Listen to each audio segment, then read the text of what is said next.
आचार्य जी, मैंने शुरुआत में एक महाभारत में आप भी मेरे साथ थे और मैंने कहा था कि इसको छांगुर ही कह सकते हैं, इसे बाबा नहीं कह सकते हैं। उसने जिस तरह का काम किया, लेकिन अब तो और भी हैरान करने वाले खुलासे आ रहे हैं। अब ये कैसे पीड़िताओं को डराता था, धमकाता था, मोदी योगी भी कुछ नहीं कर पाएंगे, ये वाली धमकियां भी देता था। अब वो पीड़िताएं कह रही है इसे फांसी दो और कुछ कम नहीं होना चाहिए।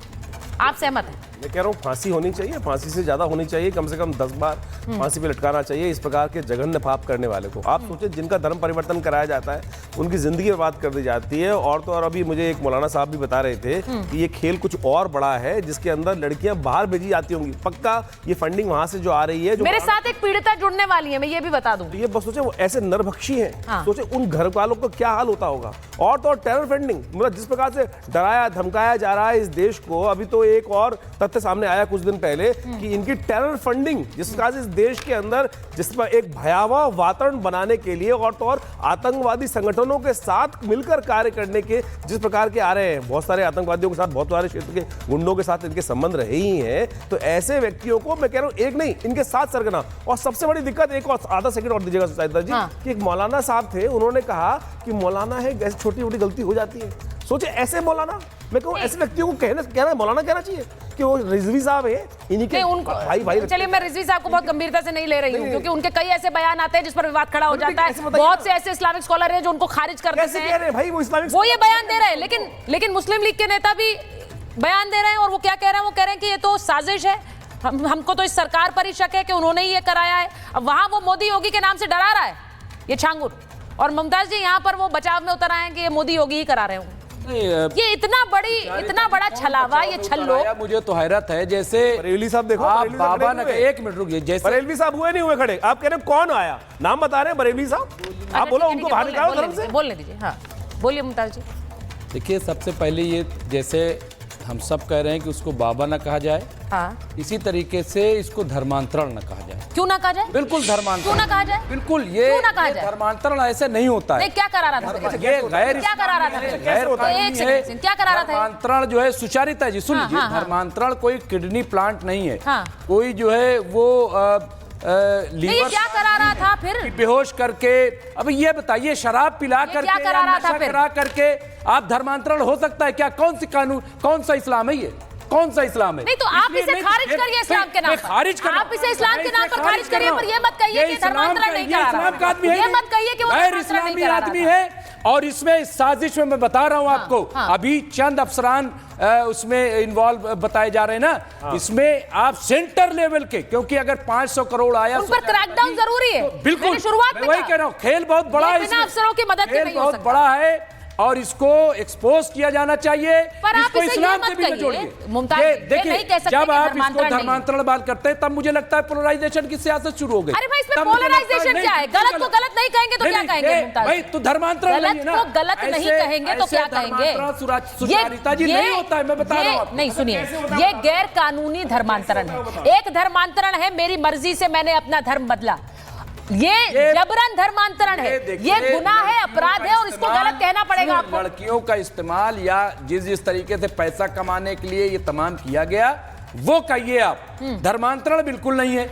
मैं आपसे पैदा हो गई, कितना मुझे लगता है अगर हमारे साथ पीड़ित महिला है, जरा उन्हें स्क्रीन पर लाइए। आपने कहा कहाँ है वो? नहीं, मैं उन्हीं से पूछूंगी। आप जो ये बड़ी बड़ी दलीलें दे रहे हैं मुमताज जी, आप शायद बात सही कहना चाह रहे हैं, लेकिन आपका तरीका गलत है। आप इस धर्मांतरण को धर्मांतरण कहिए और ये कहिए जबरन धर्मांतरण। आप इसे ये भी कहिए, क्योंकि सुनिए, आप उसे गलत बता रहे हैं पूरी तरह से सरकार ना। अभी हमारे डीजीपी मुमताज जी, मेरी बात सुनिए, आप उसे गलत बता रहे हैं, लेकिन सीधे तौर पर नहीं बता रहे हैं। आप जो कान को सीधे न पकड़ के ऐसे हाथ घुमाकर पकड़ रहे हैं, ये मत करिए, ये मत पकड़िए, ये मत करिए। अभी हम लोग जिंदा हैं, तो डीजीपी से मैं हाथ जोड़ के कह रहा हूं, प्रोफेसर आप जिंदा हैं तो अभी तक कहां थे? शादाब जी को कैसे 5000 का ये सब हो गया? कहां थी आपकी सोच? मैं जरा एक बार बता दूं कि मेरे साथ वो पीड़ित महिला भी जुड़ने वाली है। नहीं मुमताज जी, एक मिनट होल्ड। जब मैं बाकी मेहमानों पर जाऊं, थोड़ा विराम आपको लगाना पड़ेगा, क्योंकि बाकी भी बोलेंगे। मैं बता रही हूं अपने दर्शकों को कि पीड़ित महिला हमारे साथ जुड़ने वाली। डीजीपी सर कुछ कह रहे हैं? ऑडियो केवल एक बात, उन्होंने कहा अब तक आप कहाँ थे? मैं यहीं पर था और यहीं रहूंगा आखिरी सांस तक। जो भारत माँ की तरफ देखेगा आखिरी सांस तक उसको मिट्टी में मिलाने का पूरा प्रयास करूंगा। बात अगर बुरी लग रही है तो ये आपकी मजबूरी है, आपकी मजबूरी है। अगर आपको बुरा लगा, अगर आपको मिर्ची लगी तो नहीं, हमें मिर्ची क्यों लगी है? क्यों लगी? जो कम से कम आप जिम्मेदार, आप कह रहे मैं हूं जिंदा, तो क्या कर रहे थे आप? हैं तो नहीं, क्या कर रहे थे? क्यों इतना बड़ा? ये कोई एक दिन का तो काम है नहीं, आप भी कह रहे हो। अरे खुल तो गया, सही बात है। बुरा लग रहा है क्यों हो गया ये सरकार की नाकामी नहीं? आप क्यों एक बार ये बात नहीं कहते? कहते हैं योगी मोदी तो दूर की बात है। क्यों दूर की बात है? अरे 11 साल हो गए केंद्र में सरकार के, 500 एक एक करके बात करिए। मुमताज जी रुकिए। किसी ने पेड़ लगाया, मैं शादाब जी के पास, अब बहुत बुरा लग रहा है लोगों को। हमें बिल्कुल बुरा नहीं। अच्छा ठीक है मुमताज जी, होल्ड इट। शादाब जी को लीजिए स्क्रीन पे, प्रोफेसर आगी को स्क्रीन पर लीजिए। मैं एक चीज शादाब साहब आपसे पूछ रही हूं, आपको लग रहा है ये धर्मांतरण नहीं है? आपको लग रहा है कि इसमें किसी तरह की साजिश है, इस छांगुर को फंसाया जा रहा है? आज सुबह तड़के छापे पड़े हैं 14 लोकेशंस पर, ईडी ने छापे मारे हैं इसीलिए क्योंकि ये पूरा ट्रेल है जी। तो चारिता जी, ये बेहद संवेदनशील मुद्दा है कि उत्तर प्रदेश के अंदर विदेशों से पैसा आ रहा था, नेपाल से फंडिंग हो रही थी। 5000 बेटियों का जो बताया गया, जो जानकारी सोशल मीडिया के जरिए प्राप्त हुई है कि शोषण किया गया, उनकी अश्लील वीडियो बनाई गई, इस तरह की जो जानकारी प्राप्त हुई है, ये प्रतीत होता है कि कौन कौन लोग थे। आज अभी 2 सीओ, एक इंस्पेक्टर और 2 एडीएम का नाम आया है। तो अभी कितने कहां तक चेंज जाएगी, कौन से लोग जुड़े हुए हैं? बात यहाँ धर्म की नहीं है।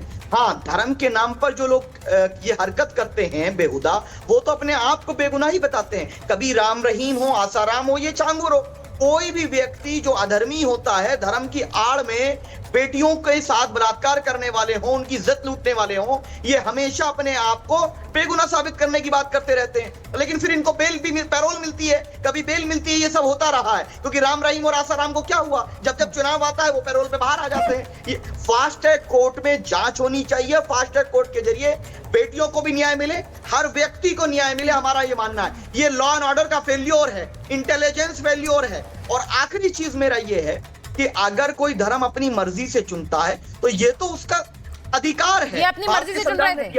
अगर कोई मजबूर करता है, अगर कोई धर्म को बदलने पर मजबूर करता है तो वो कानूनन अपराध है। कानून अपना कार्य करेगा और किसी भी मौलाना ने, किसी भी हमारे आलिम ने उनका समर्थन नहीं किया है, किसी पॉलिटिकल लीडर ने नहीं किया है। ये अफवाह फैलाना कि लोग समर्थन में आ गए। एक बात बताइए मुझे, ये मुस्लिम लीग के नेता जो हैं, मुस्लिम लीग के नेता जो समर्थन में उतरते हैं और जो कहते हैं कि ये तो सब मोदी योगी करा रहे हैं, आप उससे सहमत हैं या उसकी निंदा करते हैं? देखिए, कोई भी व्यक्ति किसी बलात्कारी का, चाहे वो राम रहीम का समर्थन करे या छांगुर सर, डायरेक्ट सवाल था, डायरेक्ट जवाब आप दे सकते हैं। अभी आपने इतना बड़ी बड़ी बातें कही, आप डायरेक्ट जवाब नहीं दे पा रहे हैं शादाब साहब। उन्होंने कहा ये सब गलत है, मोदी योगी ये षड्यंत्र करा रहे हैं। मैंने आपसे पूछा ये सही है या आप इसकी निंदा करते हैं? सुचारिता जी, अगर आपके अनुसार जवाब देना तो आप मुझे टेक्स्ट कर दीजिए। सर, मैं बस इतना चाहती हूँ आप डायरेक्ट जवाब दे दें, मेरे अनुसार मत दें। मैं कोई उम्मीद में नहीं बैठी हूँ कि आप ये जवाब देंगे, मैं बस उम्मीद कर रही हूँ कि आप डायरेक्ट जवाब देंगे। मुझे नहीं, ये विलन बनाने वाला फॉर्मूला नहीं, मुझे जवाब। नहीं सर, हम किसी को विलन बनाने के लिए आमंत्रित नहीं करते हैं। आप मेरे मेहमान हैं, आप अपना पक्ष रखिए।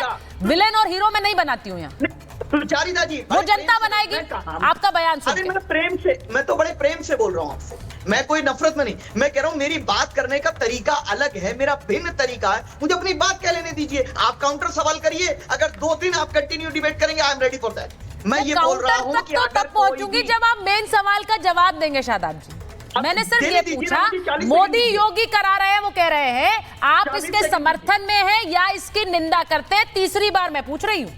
अब अगर आप जवाब नहीं देंगे तो मैं मानूंगी डक कर रहे हैं। 40 सेकंड दीजिए मुझे, 40 सेकंड इंटरप्ट लीजिए। देखिए, नरेंद्र मोदी जी या योगी आदित्यनाथ जी, कोई भी, हम उनके वैचारिक उनसे मतभेद हो सकते हैं, लेकिन वो आगे के किसी व्यक्ति को यही मिला था उनको करने के लिए, यही छांगुर मिला था उनको टारगेट करना होता तो बहुत लोग थे। ये सब बेहुदा बातें हैं। ठीक है, मैं इसी की उम्मीद कर रही थी आपसे, मैं यही उम्मीद कर रही थी आपसे शादाब साहब।